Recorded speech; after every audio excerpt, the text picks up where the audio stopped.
हाँ तो दोस्तों, इस वीडियो के अंदर हम IRM एनर्जी के आईपीओ के बारे में बात करेंगे और जानेंगे कि इस आईपीओ के अंदर आपको कितना लिस्टिंग गेन मिल सकता है और आपको इस आईपीओ के अंदर अप्लाई करना चाहिए या नहीं। चलिए शुरू करते हैं।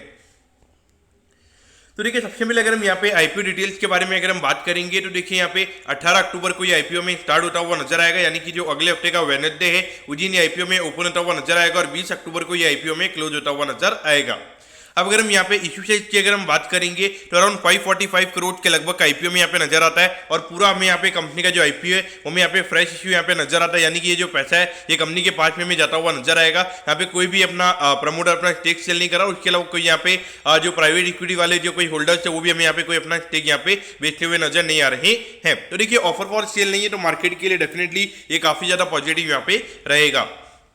अब अगर हम यहाँ पे प्राइस बैंड के बारे में अगर हम बात करेंगे तो देखिए 505 के कट ऑफ प्राइस में यहाँ पे कंपनी हमें शेयर देती हुई नजर आ रही है और 29 शेयर्स का हमें यहाँ पे एक लॉट यहाँ पे नजर आता है, यानी कि लगभग यहाँ पे 14,600 या 700 रुपए के लगभग आपको यहाँ पे एक लॉट के अप्लाई करने के लिए यहाँ पे लगने वाले हैं। अब अगर हम यहाँ पे रिटेल कोटा की अगर हम बात करेंगे तो देखिए अराउंड 35% के लगभग का रिटेल कोटा हमें यहाँ पे कंपनी का नजर आता है, यानी कि लगभग 190 करोड़ का रिटेल कोटा हमें यहाँ पे ये कंपनी का नजर आता है। तो देखा जाए तो यहाँ पे रिटेल कोटा का साइज मेरे ख्याल से एक नॉर्मल वे में एक अच्छा खासा हमें यहाँ पे साइज नजर आता है और उससे ऐसा लगता है कि यहाँ पे कहीं ना कहीं रिटेल के अंदर यहाँ पे अलॉटमेंट के चांसेस ज्यादा रहेंगे एज कम्पेयर टू HNI और जो बिग HNI भी हो गया और स्मॉल HNI, उन दोनों के कंपेरिजन में मेरे ख्याल से यहाँ पे रिटेल के अंदर अलॉटमेंट के चांसेस यहाँ पे ज्यादा रहने वाले हैं।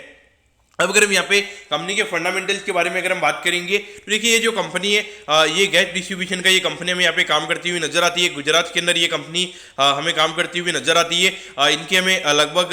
16 CNG स्टेशन हमें ये कंपनी के नजर आते हैं और उसके अलावा अगर हम बात करेंगे तो PMG यानी कि जो पाइप्ड नेचुरल गैस होता है वो भी ये कंपनी हमें डिस्ट्रीब्यूट करती हुई नजर आती है, यानी कि जो अपने घर पे जो पाइपलाइन गैस हमें आती हुई नजर आती है तो वो ये कंपनी हमें डिस्ट्रीब्यूट करती हुई नजर आती है। तो उस पॉइंट ऑफ व्यू से देखा जाए तो अभी अगर हम कंपनी के वैल्यूएशन की अगर हम बात करेंगे तो अराउंड 2073 करोड़ के मार्केट कैप पे ये कंपनी का आईपीओ में आता हुआ नजर आ रहा है। तो उसके हिसाब से अगर हम पिछले साल की जो कंपनी की अर्निंग्स है उसके हिसाब से अगर हम कंपनी के वैल्यूएशन की अगर हम बात करेंगे तो देखिए लगभग 32 के पी रेशियो पे ये कंपनी का आईपीओ में आता हुआ नजर आ रहा है। तो वैल्यूएशन वाइज अगर हम देखेंगे तो यहाँ पे 32 का पी, यानी कि एक नॉर्मली एक कमोडिटी वाली ये कंपनी में यहाँ पे नजर आती है। नॉर्मली अगर आप देखोगे जो गैस डिस्ट्रीब्यूशन है, यानी कि जो रोज हमें जो नेचुरल गैस के जो प्राइसेस जो हमें ऊपर नीचे होते हुए नजर आते हैं और अभी 2 साल पहले अगर हम बात करेंगे काफी ज्यादा अप ट्रेंड हमें, यानी कि हमें नेचुरल गैस के अंदर देखने को मिला था, लेकिन अगर हम पिछले साल अगर हम देखेंगे तो एक अच्छा खासा डाउन ट्रेंड हमें यहाँ पे नेचुरल गैस के प्राइसेस में हमें देखने को मिला और अभी कहीं ना कहीं देखा जाए ऐसा लग रहा है कि यहाँ पे फिर से हमें यहाँ पे रैली स्टार्ट होती हुई नजर आ सकती है। और अगर हम उससे पिछले साल यानी कि जो 2022 वाला जो फाइनेंशियल ईयर एंड हुआ था उसके हिसाब से अगर हम कंपनी के वैल्यूएशन की अगर हम बात करेंगे तो उसके हिसाब से लगभग 15-16 का पी रेशियो के आईपीओ पे लगभग यहाँ पे कंपनी का आईपीओ में आता हुआ नजर आ रहा है।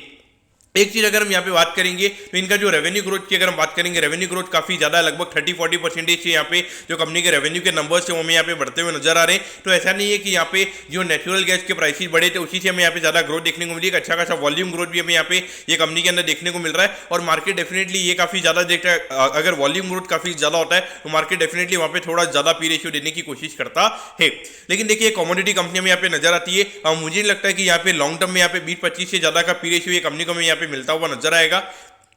और अभी लगभग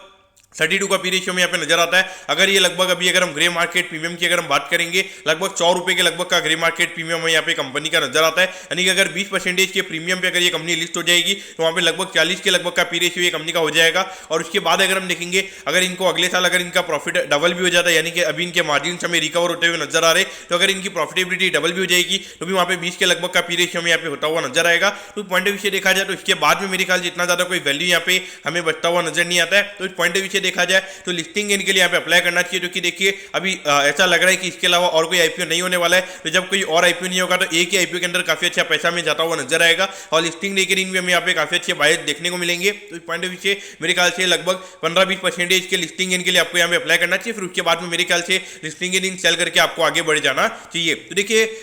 हो सकता है कि यहाँ पे लिस्टिंग के बाद में भी 15-20% और ये ऊपर बढ़ जाएगा। लेकिन देखिए अगर आप आपका long term point of view से अगर आपका व्यू है, यानी कि अगर आपको